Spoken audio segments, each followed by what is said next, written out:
I would like to thank Thammasat University and in particular Dr. Prapat for kindly inviting me to moderate this session. In the spirit of ASEAN, we have become very good friends. We meet from time to time, courtesy of Thammasat University and other universities. So we have become great friends, and that is really true spirit of ASEAN. We have any problems or we don't understand anything, we can just pick up the phone and say what's going on. I want to introduce in sequence of their speaking. The first person is Dr. Ponciano Intel Jr. Now, this person is a very well-known person. In fact, all of them are very known in ASEAN symposiums. I want to gossip a little bit.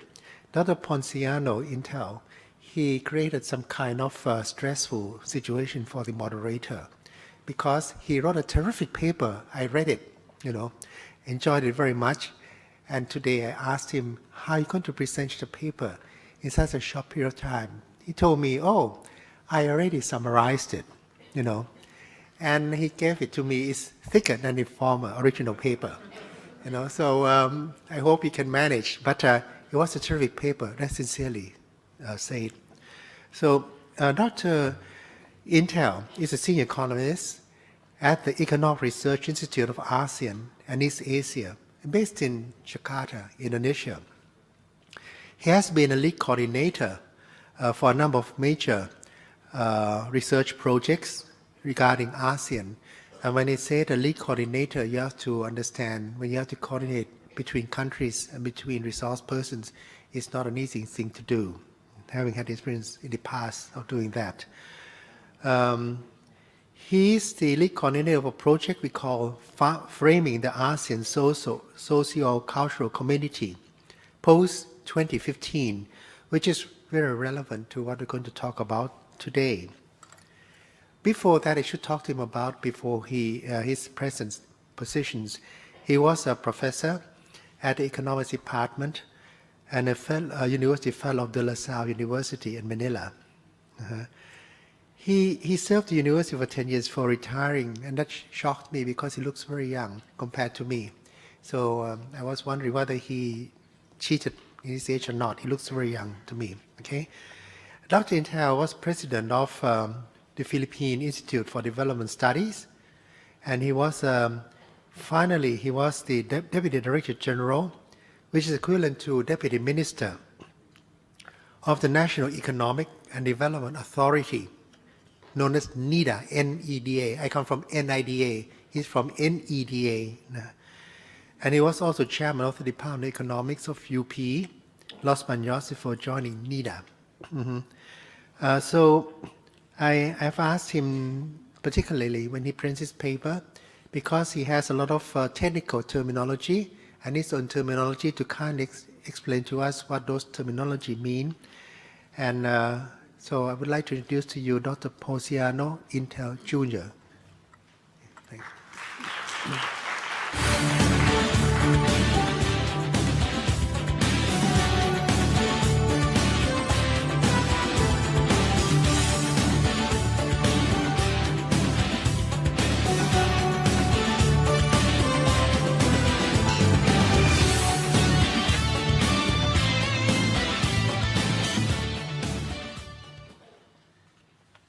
The second person I would like to introduce is Professor Shovan Al-Bana Chorazat. He's Executive Secretary of the ASEAN Center Studies at University of Indonesia. And he is also Managing Editor of ASEAN Insights in Indonesia. I want to say a few words about Professor Shovan. He graduated, he got his PhD from Ritsu Maikan University in Kyoto. And we were gossiping a bit about him because we noticed that people who graduate from Japan are very calm and collected. And, and so he's very calm and collected. I noticed that. I must gossip a little bit more. His former vice president of Indonesia was my classmate in Australia. And he was also so very calm and collected. so calm and collected that the professor came to me one day and said, Dr. Budiano, he makes me nervous. And I said, why is he making you nervous? Because, he said, because Budiano comes in with a small piece of paper, and he puts his pencil here, this is style, and he sits down, he just does this, and he sits there, he doesn't answer anything. So the professor said, I don't know if he doesn't understand anything, so he can't ask anything, or whether he's so clever that he doesn't have to ask anything. Well, actually, he was so clever. He didn't need to ask anything, and he got his honor's degree at the University of West Australia. So those two Indonesians, I think they have very calm and collected kind of character, okay? But Dr. Shofan, he has many achievements. I cannot read all of them, but some I'll read. He was the winner of the St. Gallen Wings of Excellence Award. The topic was Revival of Economic and Political Boundaries. So he was first winner of that paper. Another one is he was Indonesia's best student in 2006. So one of the top students in Indonesia. And another one I should like to introduce him to is first winner of the Modernizator National Essay Contest. So he writes very well. In his paper, I read, I hope he didn't change it like my colleague here at the last minute, but he is going to question how far we should go with ASEAN. And that is a very nice thing to consider. Lastly, so I would like to introduce now to you, all of you, Dr. Shofan Al-Bana Shorazad.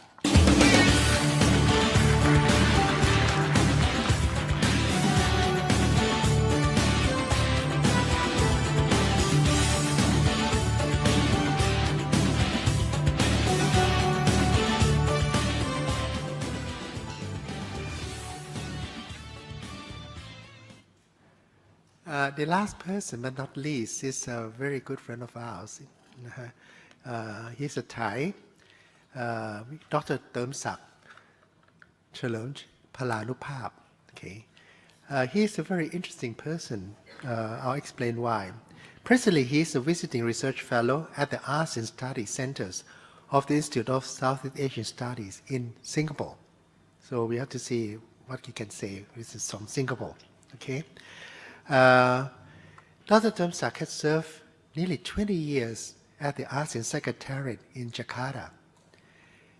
His final position was Director of Political and Security Cooperation, and he was Special Assistant to 3 Secretary Generals of ASEAN, Mr. Rodolfo Severino, Mr. Ong Keng Yong, and Dr. Surin Piswan himself. So he's the one who has actual experience about the ASEAN Secretariat, and he knows what's going on. So prior to going to the ASEAN Secretariat, he was at the Nation, and his final position at the Nation was editor of the editorial pages until December 1992. So he received, he has been studying overseas, and I think what I would like to ask him to do is to make some practical comments on the previous 2 speakers over him about what he thinks the reality of the situation is. So I would like to now introduce Dr. Termsak Cherlem Palanuphap, please.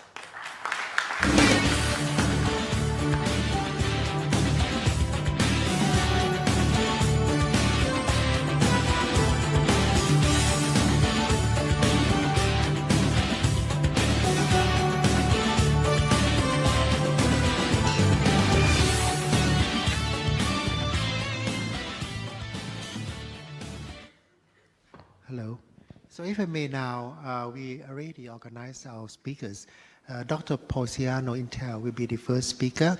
I would like to ask him, please, because we have to end at 12 o'clock, otherwise people start getting a bit angry with me, to keep it to about 80 minutes plus 2. So in 80 minutes, I'll remind you, you have about two minutes, because I would like to leave about 50 minutes from the floor, if possible.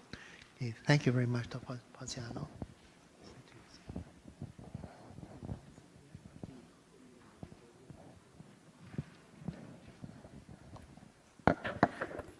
Thank you very much. And again, thank you for inviting me to this. Actually, I haven't slept. I couldn't sleep last night, but the presentation so far, the intervention of Dr. Kandi, the one from Institute of ASEAN Studies, is giving me a bit of adrenaline. In fact, my initial reaction is, because I'm so enthused with presentations related to CASEAN as well as the Institute of ASEAN Studies, why can't we have a network of CASEAN in the member states? I know it's a private sector, but the idea of bringing the new generation into those C's, community, conversation, collaboration, convergence, competitiveness. ASEAN is not for the leaders. ASEAN is made by us, by the young ones, by the people. So in that sense, I'm so enthused. And I really do hope that together, by the way, with the Institute of ASEAN Studies, I like all of those activities that you're doing. I think there's no other Institute of ASEAN Studies in the rest of ASEAN that with the same comprehensive services that the Institute of ASEAN Studies does. And again, I think each member state must have something like the TU ASEAN Institute of ASEAN Studies. Because again, you cannot have a well-performing ASEAN without that conversation, without information, without analysis, without networking.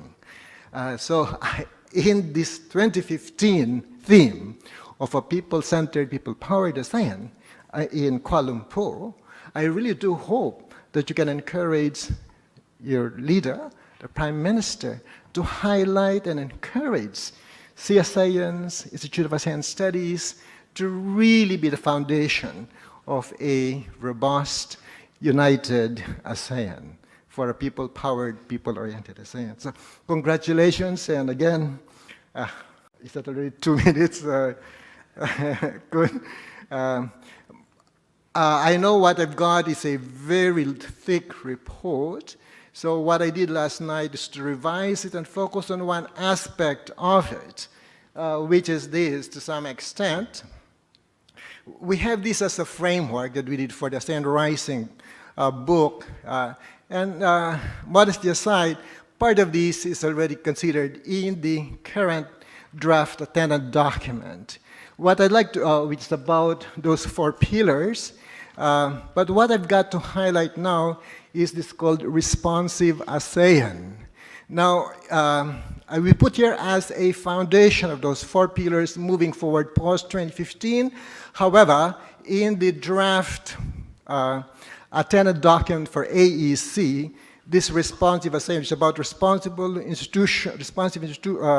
regulations, about good regulatory practice, is a part of that competitive and dynamic ASEAN. And the reason I'm highlighting this is because we have not emphasized this in our conversations, the importance of good regulatory practice moving forward for ASEAN. And that is what responsive ASEAN in our mind, a strong private sector engagement and stakeholder-centric regulatory review, monitoring with design in an integrating region. And that's again where CASEAN comes and all the other, let's say ABAC and other business organizations. But equally important is effective interagency, intergovernmental coordination for greater regulatory coherence. Ultimately, you can only have a united ASEAN with regulatory coherence, but you have to start domestically and not necessarily regionally. And that includes really implementing regulatory practice. The point is, if we want ASEAN to be that miracle, a robustly growing ASEAN, you've got to be attractive investment destination. And that should include actually this thing about ease of doing business, logistics performance. Hopefully, by 2025, all of the member states would be within the top third of this, because right now, it's from the best to one of the worst. And the reason for this, again, as I said, those things about welfare institutions, regulatory quality, government effectiveness, control of corruption, they all contribute to FDI, foreign direct investment. That's what international studies do show. We've also found that in area studies, domestic competition and government efficiency actually contributes more to greater intra-ASEAN trade than pure trade facilitation called customs clearance and logistics performance. That is a remarkable finding because, again, it brings out the importance of an efficient and effective regulatory regime and institutions within a country. But as we do know, however, there is a wide gap in governance indicators among member states. And nonetheless, at the same time, we can learn among one another, and not just from OECD, among one another of best practices that we've been doing on this. We've also found, again, in our studies, of course, there will always be non-tariff measures. That's part of life. But whether they have imposed a lot of burden on business depends on how they are implemented. And again, in one country, there's not much of a problem because of efficiency, fast clearance, transparent procedures.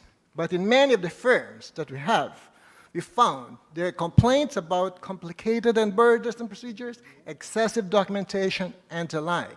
That's the norm. And of course, all of that calls for good regulatory practice. Nonetheless, we do have actually some success stories already in the region. I'm highlighting first Vietnam because it's remarkable that they were able to have a national database of all administrative procedures. And there are thousands of them being sort of standardized, even from the community level. And they do have AP control offices in the ministries. This is a matter of what's called regulatory guillotine. Again, this is supposed to be just up and coming. They've done a good job at it, and substantial savings accordingly, supposedly. The Philippines also had some success story in this, again, bringing the private sector into that process. I won't elaborate much on these because of the time constraint, but again, there's been a marked improvement in the ease of doing business rankings for the Philippines. Of course, Malaysia is really the star on this in terms of the dramatic improvement as a result of the Bermuda Task Force, as well as the real conscious focus on embedding GRP into the government. And including that, what you call RURB here, which is reduction of unnecessary regulatory burden as a means of trying to streamline stock of regulations that they do have. Singapore really is the epitome of what good governance is, because in fact what they have is that it's already embedded, good regulatory practice embedded the whole bureaucracy. And in fact, they do have this proactive review of rules and regulations and an active public feedback and suggestions to reduce burden. This is what good governance is. Of course, a small country, and that's what it's kind of easy. But the idea is there. And in fact, when we sort of evaluated the system of regulatory management systems in these 10 countries, Singapore is high up there.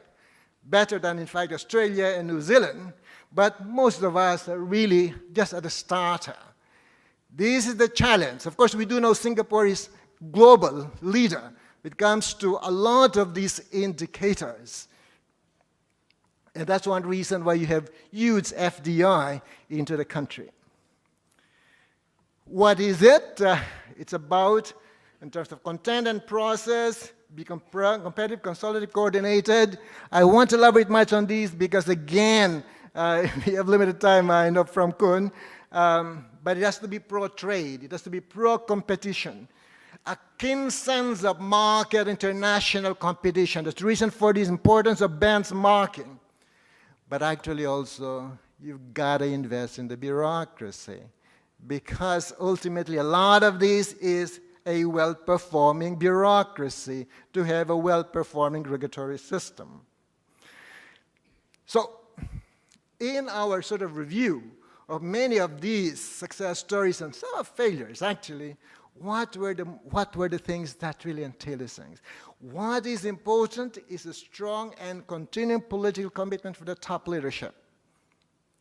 No if, no but. This is a long process, and that is very, very important. Again, this international benchmarking seems to be very useful for Malaysia, for the Philippines, and others. But a robust public-private partnership, again, for Singapore, for Malaysia, for the Philippines, even for Vietnam, this is actually very important, even for Thailand to some extent, but not as much, I must say. And that sense of mindset of what a good regulatory impact assessment or RURB is, I won't elaborate on it again because of limited time, but we could discuss this if you want. Equally important is something like what's called the Malaysia Productivity Corporation or an Australian Productivity Commission. That is an institution that is credible to all of the stakeholders. Because in reality, in regulations, there are different stakeholders with different interests. And what is very important is to have an institution that can sort of put things together, what's the best consensus, and everybody accepts that. That's how you improve regulations and minimize the political economy dynamics of it. Again, as I said, an engaged and competent bureaucracy, and of course, transparency. Why is that important? As I said, again, to reprise this, because it improves investment climate. Actually, it also is for the SMEs. And most of our firms are for SMEs. Because what we should realize is this: greater openness without domestic regulatory reform or good regulatory practice actually hurts your domestic SMEs vis-a-vis imports. We need to take note of that. I mean, at least that's my view of it. Because GRP reduces transactions costs. And much of that has to be SMEs as a ratio of their revenue is much greater than for large enterprises. So in fact, GRP is a central element of what this integrated ASEAN would be. And that is the reason why, again, here is a proposal, moving forward, post-2015, ASEAN's quiet revolution. Revolution in terms of governance, in terms of good regulatory practice, in terms of responsive regulations, in terms of well-performing regulatory management systems, because they are the best complement to your lower border, barriers to the border, and of course, that deeper integration that is expected with one ASEAN. So, how can that be done? At least as a start. If you think of it as indeed very important, then it is important that we should have an inventory of all of the regulations that we have. If Vietnam can do it, why can't the Philippines do it? Why can't Malaysia, or why can't Indonesia do it? Indonesia, more than any other country, needs it badly. Of course, even Thailand and others. Second, really, we should start thinking that bureaucracy, a well-performing bureaucracy, is very important for a robust ASEAN. And you've got to start investing in a bureaucracy, and that means a regional effort in that. And hopefully, there could be a leader's mandate on GRP and regulatory management system. Again, by the way, You cannot have a well-performing GRP without the private sector, without the research institutions into it. Because you're talking of details, you're talking of impact of regulations. You can only know that not by the bureaucrats, but inputs from all of you. This is the challenge for ASEAN. You gotta be involved. I guess that's it. Thank you very much. Oh, thank you very much. I'm shocked because normally I have to remind Dr. Intel that his time is up many times. Today he completed his talk in less than the time allocated. Thank you very much. Okay, I just want to say, just summarize a little bit. I think the important part that I could get is he's talking about how to equalize the development of each countries. And the important thing is to deal with corruption. As all of you know, corruption is a very important element. And he talks about good governance and good regulatory procedures. That is very important. The thing that you get out of Dr. Intel's paper is the importance of bureaucracy. You normally talk about economics and so on. We don't go in and talk about bureaucracy, but it's really very important, the bureaucracy about how ASEAN really functions. Another important thing he made is that the standardization and harmonization of procedures, that is very important too. By the end of this year, when AAC is supposed to come into being, I hope, and I think Dr. Tumsak can say a thing about that, about the harmonization procedures to make things simple for all countries concerned in ASEAN. He's talking about pro-competition. Pro-competition, I think we need to understand that to a certain extent, competition is very important in improving efficiency. I just have a note that I would like to maybe ask Ajahn Tumsak to mention also. We talk about freer movement of labor. And we talk, for Thailand, we talk about Thailand being a medical hub. And we're talking about we're allowing doctors to come into Thailand to practice. But in actual fact, we have a very important test for them that they must pass Thai language test. And I think that will be a barrier to them. And in my opinion, having to deal with the medical sector also as an advisor there, right now there are many people come from various countries. And I think it's important to have a doctor which can speak their language fluently. And we can have Thai people to assist in the translation. So I really wonder if whether we can change these regulations, for example, in Thailand, about having to pass a Thai test which knocks out everyone, for example. So competition is important. And we note also that antitrust law in Thailand has not really been utilized very much. So those are the important points I think that we need to reconsider. And then perhaps Dr. Tumsak can say something about it. Now, if I can kindly invite Mr. Shohan to present his paper. You want to sit there? You want to go to the podium? Okay.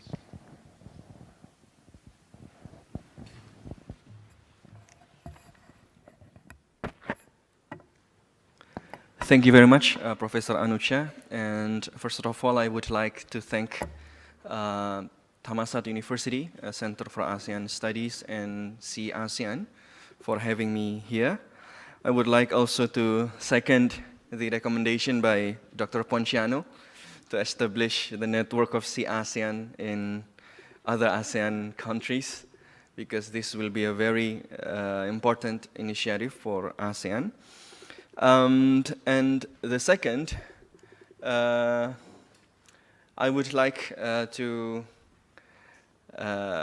apologize for being so pressured here, because I have to speak after Dr. Ponciano, and especially because I think from the beginning of the session and even from the beginning of the seminar, we have a very strong, optimistic and strong confidence to ASEAN.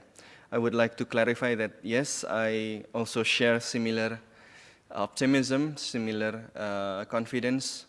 However, as every good car needs also a brake, it is also important to look at the current speed, or maybe it's not always good to speed up without clear preparation.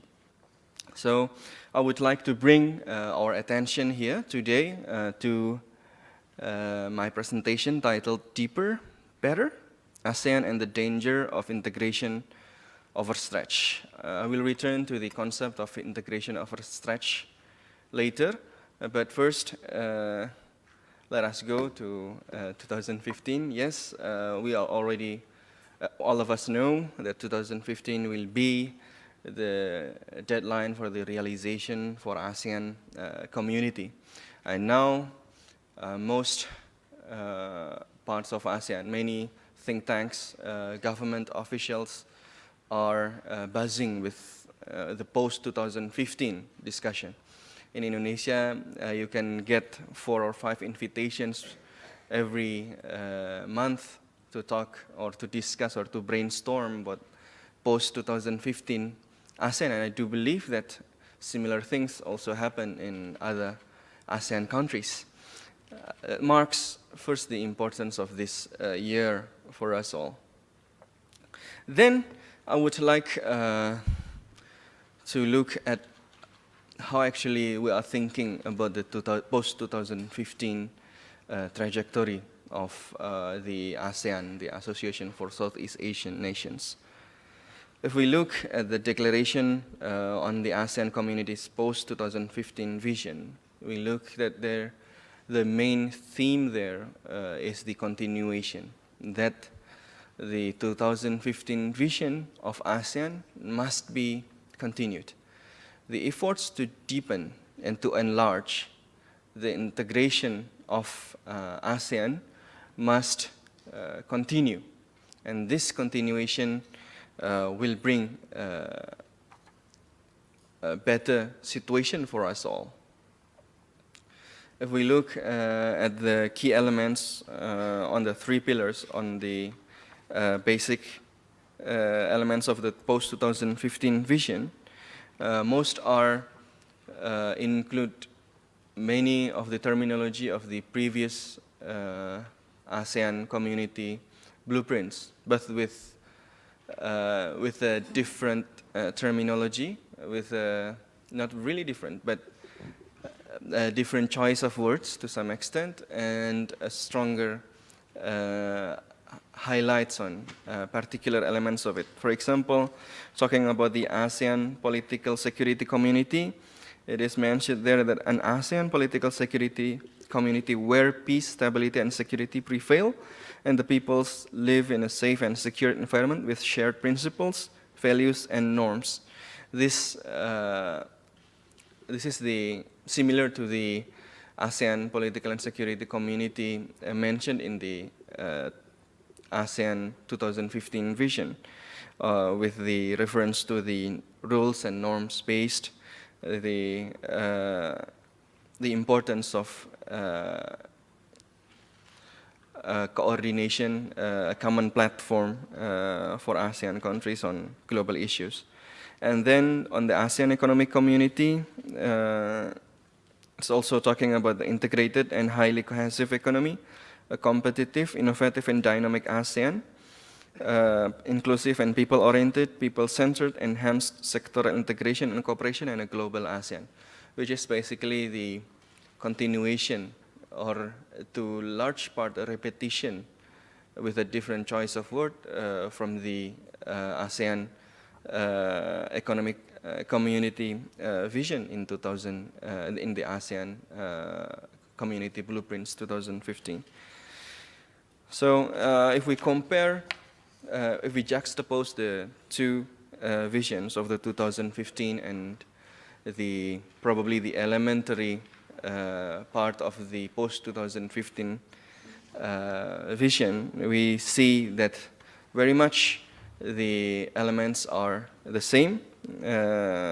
Both mention the importance of rules-based communities with shared values and norms, cohesive, peaceful, stable, and resilient region, dynamic and outward-looking. It's quite similar to the enhanced external relations in depth and scope. Strengthened ASEAN centrality in the regional architecture, but it also provides a continuity in sense of trying to be more ambitious by outlining that ASEAN will have a vision of a common platform on global issues. And the ASEAN Economic Community is also the same. The keyword for the previous or the current ASEAN Economic Community is the single market and production base, and this is basically continued in the basic elements of the post-2015 vision with the idea of integrated and highly cohesive economy, which practically or operationally is a continuation to the previous idea of a single market and a single production base, which is theoretically actually not achieved yet. And then the ASEAN sociocultural community also share similar parts. What we can get from this juxtaposition. First, there is an underlying idea in the regional integration that deeper integration, larger integration, bigger integration will bring better. This is, of course, have a strong theoretical and technocratic foundation, as in many economists believe that if we reduce all the barriers of trade, reduce the barrier to the flows of factors of production, then we will have a better situation.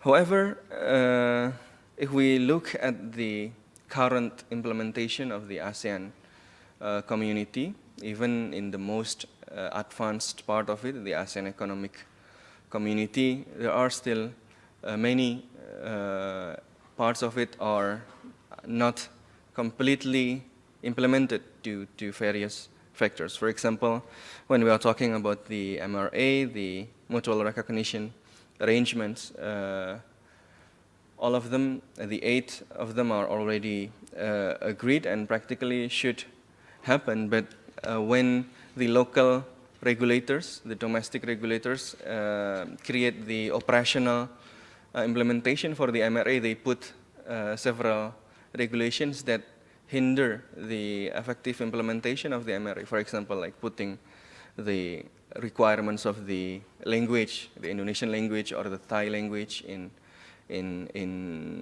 their each respected countries. Then we see this, that this is the trend of integration, that this underlying understanding that a larger ASEAN and a deeper integration of ASEAN is better seen in this trend of enlargement and deepening of the institution from the beginning, from the number of the members and also in terms of the forms of cooperation. We see these two trends of enlargement and integration.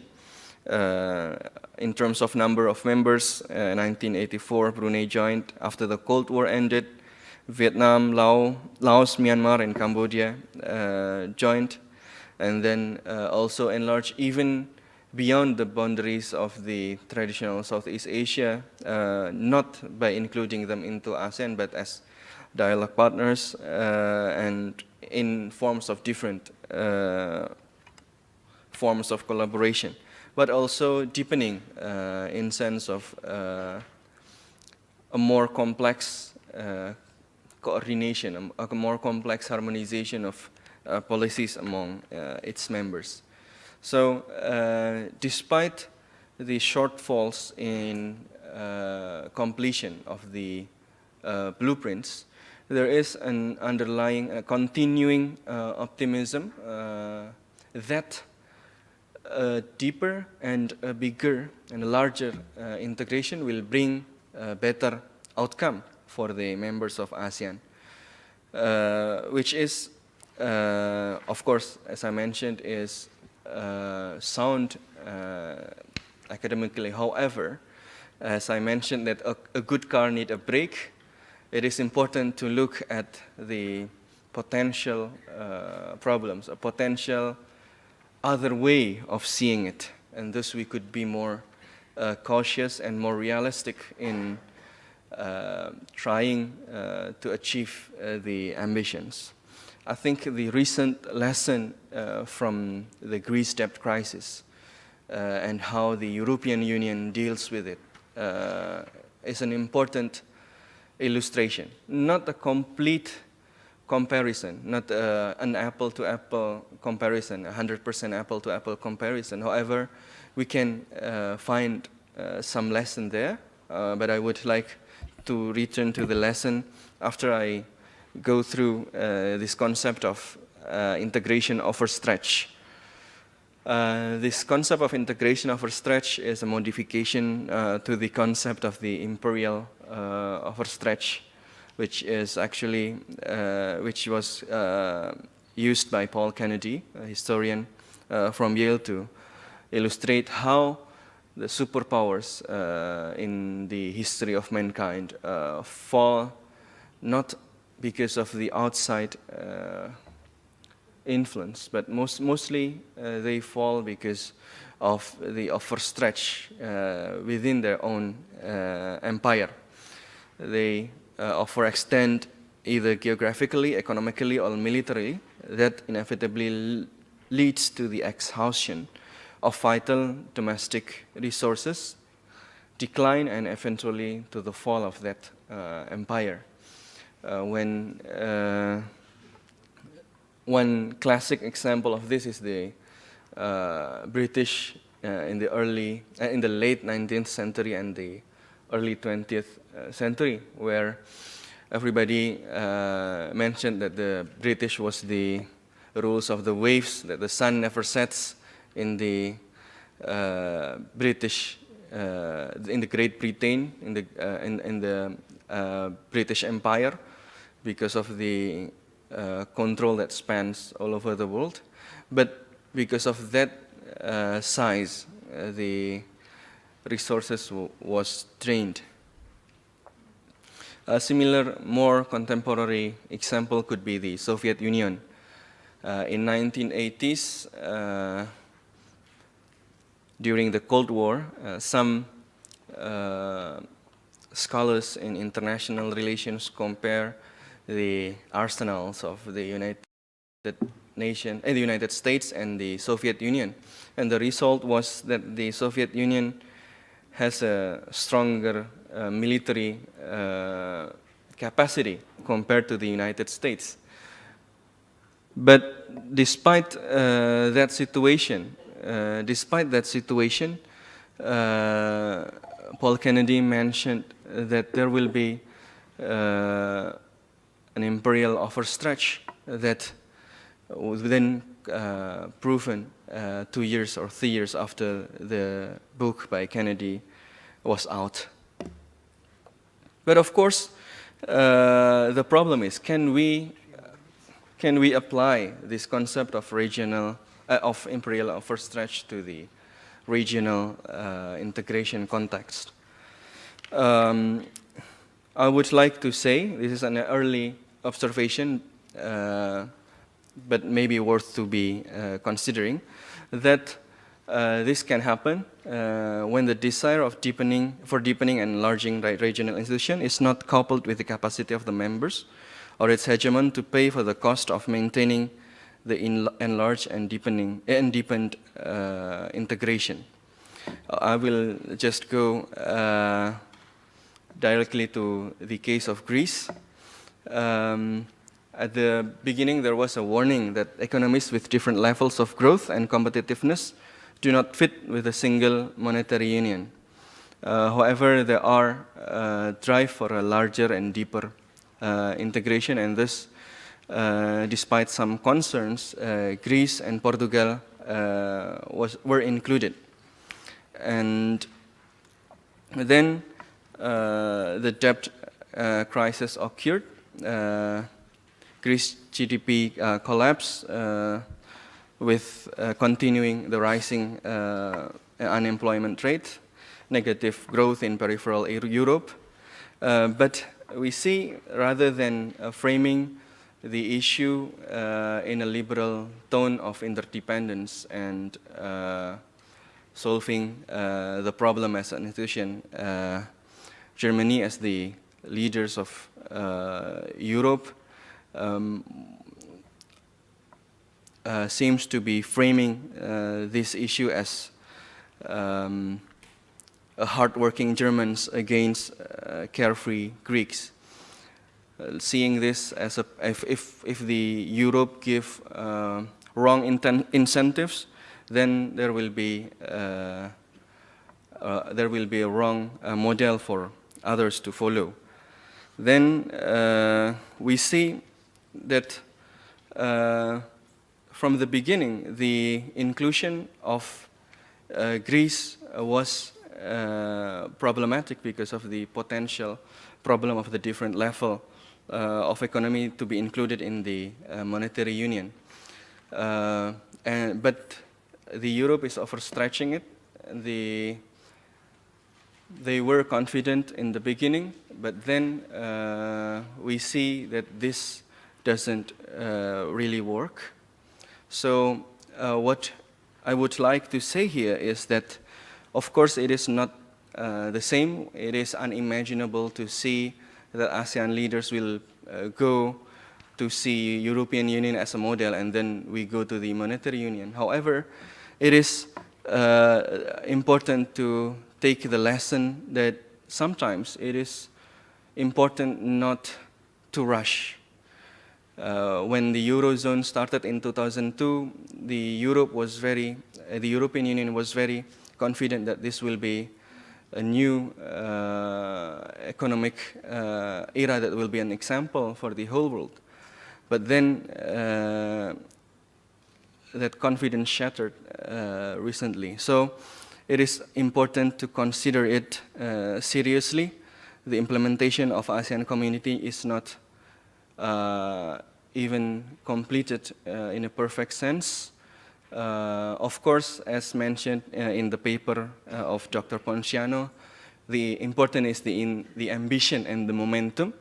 However, it is also important to take time to make an assessment on the current level of integration, to assess how does this really works. I mean, with this level of integration, with this political economy dynamics in each ASEAN countries, does the expectations really similar to the, does the outcome really similar to the expectations? Because yes, we always ask for, why don't we just eliminate the political economy dynamics, and if everything works according to the models, then it will be fine. But political economy will stay there. Political economy stays, and thus it is important to understand and to deal with the reality of that the political economic dynamics will stay in ASEAN member countries, and thus it is important, rather than hoping that this political economic dynamics disappear because they believe this prescription. Maybe it is better to look at what are the forces behind this political economic dynamics, and then how to fashion the ASEAN integration to be able to deal with this reality. So it is important. What I would like to propose here is, rather than rushing to a more deeper and a more complex integration, maybe it is important to take time to make an assessment of the current level of integration and to see how to make the existing level of integration work more optimally, and to identify the optimum level of depth and size and the speed of the acceleration of the integration. Thank you very much. Hopefully the ASEAN car will continue to speed up and reach the destination of a prosperous region. But of course, during on the way we need to understand that sometimes we need to hit the brake to be safe and sound until we arrive to the destination. Thank you very much.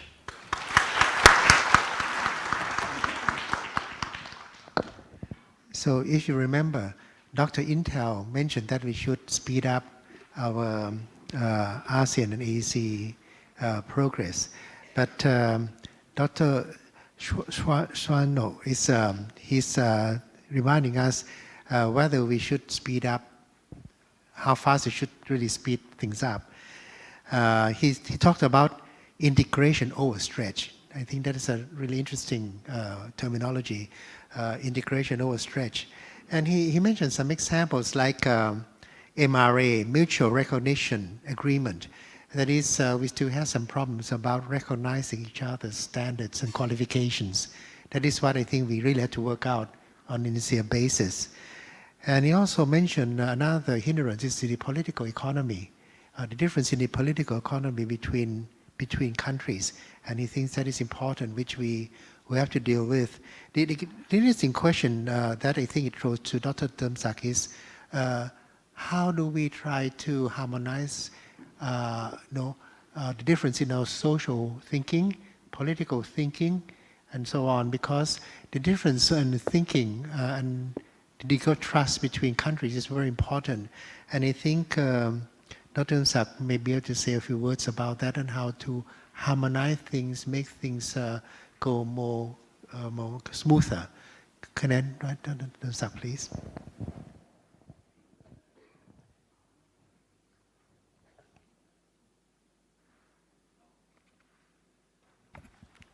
Thank you, Ajahn Anusha, for the kind introduction. And I also would like to thank Ajahn Bapat and ASEAN for inviting me to participate in this very interesting event. A few confessions to make. I misunderstood. I thought I am coming to an informal roundtable discussion among the invitees, and therefore I did not prepare any PowerPoint presentation or any paper. Also, I had been on home leave on a vacation. After 15 days in Japan and 1 week in Thailand. 1 week in Thailand spent mostly in eating Thai food as much as possible. Consequently, I'm not feeling well right now, overstretched. Well, let me spend a few minutes responding to some of the points made by the two speakers. Dr. Ponciano mentioned all the good things from the private sector, what the business people like to see in ASEAN, in AEC. And he even mentioned good governance and anti-corruption. Actually, in the ASEAN political and security blueprint, there is a provision for ASEAN cooperation on anti-corruption. The problem is no ASEAN body wants to touch it. Nobody wants to be the lead in tackling this very visible problem. Because if you look at the Transparency International Index, every year they show the survey of perception. Only 3 ASEAN member states pass the transparency perception test: Singapore, Brunei, and Malaysia. It will be interesting to see how Thailand will fare, since we are under a different kind of government. But that's certainly one problem that the business people are facing, the corruption problem, good governance. And then Dr. Sofan mentioned about the need to reassess ourselves in ASEAN, whether we are trying to do too much or too fast. But I hope he can support the continued building of ASEAN community, because that is something that we should do and can benefit from. But it is a problem in ASEAN indeed that we are trying to do too much. We just started 2 ministerial bodies on sports and women affairs. And now the supreme commanders in ASEAN armed forces want to institutionalize their informal meeting. So we don't know who else want to start ASEAN ministerial meeting. Very difficult to find out which government ministry has no ASEAN meeting. I think that is maybe the religious affairs. People have not. But that is part of the problem also, that when ASEAN start a meeting, they continue. They do not stop. Dr. Anucha mentioned about harmonization. Actually, in the ASEAN master plan, the master plan on ASEAN connectivity, actually we have Ambassador Padap here who represent Thailand on this. We have one element of institutional harmonization, and that is to harmonize all the government rules and regulations. This, I believe, can be done much more than what is happening on the ground, because institutional harmonization actually doesn't require much additional resources. It can be done by government officials working together, trying to change rules, regulations, to keep them more compatible, so that when we trade, when people go out of their own country to do things in ASEAN, they will have less obstacles. But that is not yet happening on the ground. And that's why I just heard from Ambassador Padap that they are going to come up with a supplementary master plan beyond 2015. I hope they can do something on institutional harmonization. The problem in ASEAN is that there are many good ideas that have been put forward. The problem is when it comes to implementation, we always fall short. And partly because there is no domestic monitoring, there is no involvement of people, no involvement of business people. It so happens that ASEAN works is extra burden to most of government officials. They have their own routine, regular work, so they have to do their routine, regular work first. ASEAN work will have to come when they have time, and that is a problem. We need to think about what can we do to create new incentive for government officials to implement or spend more time on working on ASEAN. One idea that I used to discuss with friends when I was still serving in the ASEAN Secretariat, maybe we have to inform ASEAN politicians to pay some more attention to ASEAN issues, so that they can in turn look and monitor how government officials are doing on ASEAN.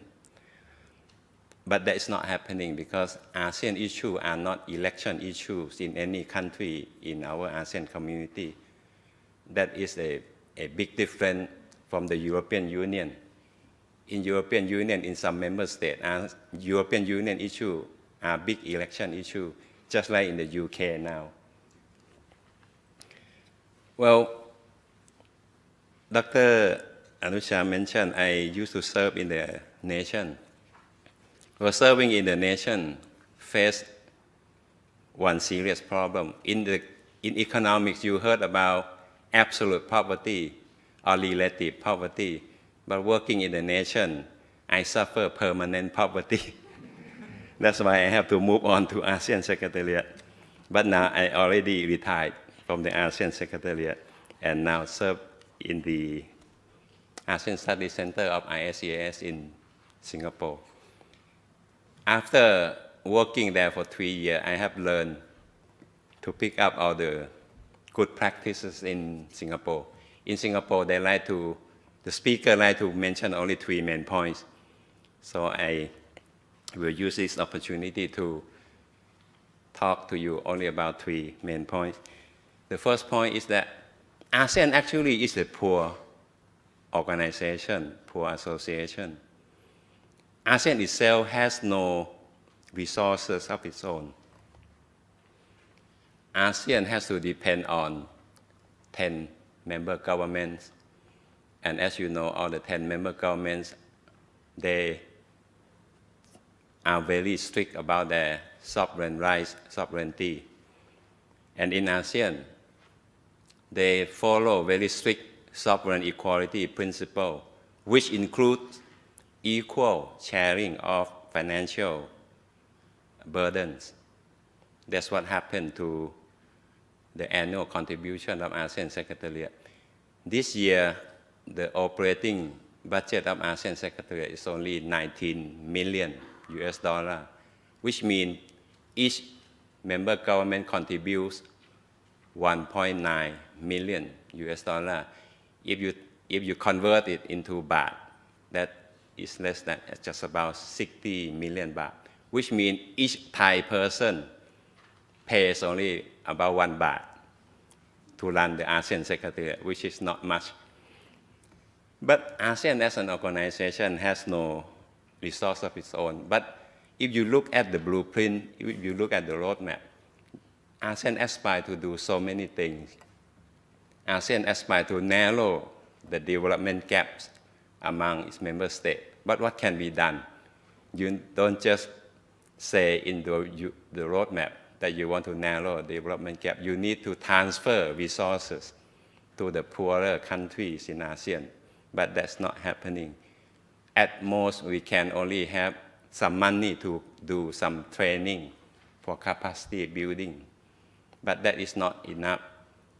If you look at the European Union, I heard from a Polish envoy that over the next 5 years, Poland expects to receive more than 100 billion euro from the European Commission as part of the structural adjustment and solidarity fund transfer. So that is the amount needed if you really want to narrow development gap. But in ASEAN, I think we still have to look into ways and means. And that's why now we have 3 groups of senior officials formulating the next roadmap for 2016-2025. I hope they will look into this big question of resource mobilization in ASEAN. This question has always been overlooked in the past. When people talk about ASEAN Way, the first thing that comes to mind about ASEAN Way is non-interference. But actually, another important practice in ASEAN Way is to use other people's money for our project. So that's the first point. ASEAN is poor, and then we need to tackle this problem. The second point that I would like to bring to your attention is, I believe you know, we are building a community, but then where is the people? Community is about people, not about governments. The world is changing. Governments are not the only main actor in international relations anymore. There are so many non-state actors. And certainly, for example, this ASEAN, this is a new generation of regional or even global entities that will have a role in international relations, in regional cooperation. So I hope ASEAN community beyond 2015, the people formulating the next roadmap will also look into how ASEAN will engage or improve its engagement with people, with business people, with academic, with media.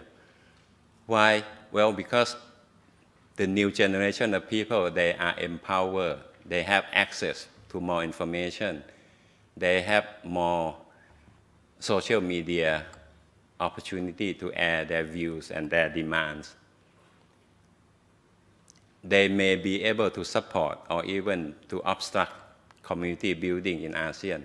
So it is important to engage them in a constructive way. In that way, they may be able to come up with ideas on how to mobilize resource for ASEAN. We always think about resource from the government. Maybe we have to think about how to mobilize resource from the private sector, because the private sector actually will benefit more if ASEAN community is successful.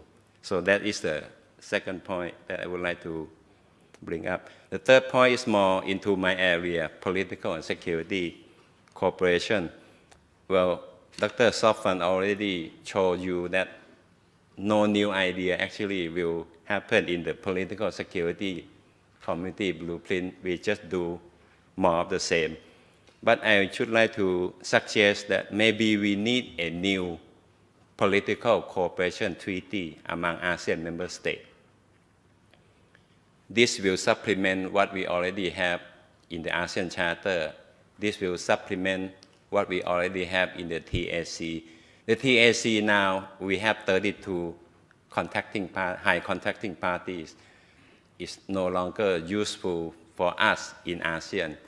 What I'm proposing is a new political cooperation treaty for ASEAN member states only. And what it will include, I should like to say, it can include obligation to take collective responsibility more seriously, legally binding responsibility. Otherwise, we will always be obstructed by strict interpretation of sovereignty. We can no longer hide behind strict sovereignty if we come into ASEAN, if we want to build an integrated community. We go beyond our boundary already. We want to expand, we want to open up to include all our neighbors in this community. And therefore, we need a new political commitment to take collective responsibility seriously. And we have to make sure that we will implement what ASEAN agreements that we have signed. As things stand now, some of the signed agreements in ASEAN are facing long delays of ratification. That is a serious problem. The political cooperation treaty can also include provision to give the ASEAN chairman extra authority to do certain things.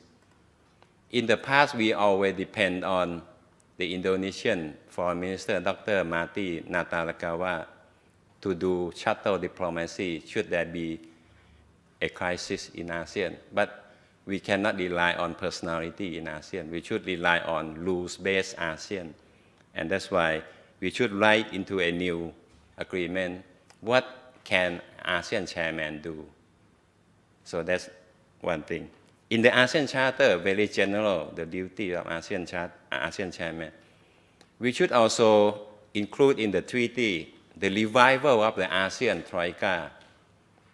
We have a concept paper on ASEAN Troika, but it has been diluted by the requirement of consensus on almost every major important step. Even to set up or activate ASEAN Troika, you need a consensus. That is not going to happen because we already saw real problem in the past, and certain countries didn't want to even discuss problem. We should make it automatic that when there is a problem, a security problem, a domestic political crisis that affect ASEAN in general, then automatically 3 ASEAN foreign ministers should come together and take action. I think that is a requirement for building the next stage of ASEAN community. The political cooperation can also include recognition or even preparation to recognize the ASEAN common platform that we are going to set up in 2022. That is very important. There must be legal commitment to accept and make use of that ASEAN common platform. Another provision that we can include in the political cooperation is our own code of conduct when we have bilateral dispute that can be useful. So these are the 3 points I should like to bring to your attention for further discussion. I thank you for your kind attention.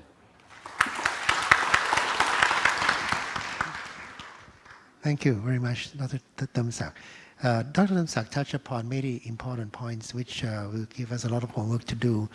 He mentioned about the importance of harmonization of institutional regulations. We mentioned that earlier, and that we really need to work on.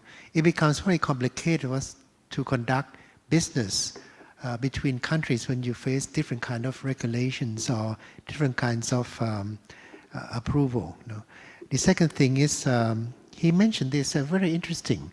He said the ASEAN work is done in free time because the officials have to work on their own agenda. That reminds me of when I was the principal advisor to Deputy Prime Minister some 30 years ago, when we had to solve the dispute we had with Japan. We found out that unlike the Japanese team, which had a large team working on Thailand, we had only about 3 officials maximum working on China, Japan, and other countries. So I found out that the progress we made in preparing our we call a negotiation with Japan was not moving so fast because it was done in free time also. So that was an interesting part. Not many people know this, that a lot of things we do are just kind of free time, part time. You know. Another thing is that he mentioned that ASEAN secretary is quite poor, and I'm surprised to learn also that we share the financial burden equally, which seems to me unfair because the member countries are not equally, financially well off. Perhaps this is one part that we can improve. The next one he said is that we should engage the new generation. And that is an important point which he made because the new generation is upcoming is important. And I think that as in the past, when we teach history in our schools, we often mention about our animosity between countries and so on. I think I know that has to change. So we have to reconstruct our education curriculum so that it serves the new generation. A new generation will have a more friendly opinion of peoples of member countries. Another thing is that he mentioned, Dr. Damsak mentioned that we should have a rule-based ASEAN, which and a code of conduct when we have disputes. That is very important now because we have, as you know, some disputes between ASEAN member countries and maybe China at the moment, and we might even have some kind of disputes between member countries. So we should have a clear code of conduct how to handle disputes. And he mentioned one thing which is a bit new for me, is that rules-based ASEAN, meaning he would like only ASEAN members to participate in establishing rules among ourselves. And I think that might also imply, in a way, how to strengthen our secretariat. Unless the ASEAN secretary is strengthened, I don't think we can move ahead with much progress. Yes, I understand that. So right now, I would like to open the floor. Perhaps you have about 10 minutes. If you'd like to ask any questions, a bit difficult for me to see against the slide, but if you can raise your hands, you can really, you're welcome to ask questions or ask for some kind of, yes, please, thank you. Good evening, good day, colleagues, and thanks a lot for this very good event. Sorry, but maybe my question is not up to the topic, but I would like to have some kind of clarification about some of remark to the thesis that the Cold War USSR has a better military capacity than United States of America. Could you please give some clarifications or some arguments and facts?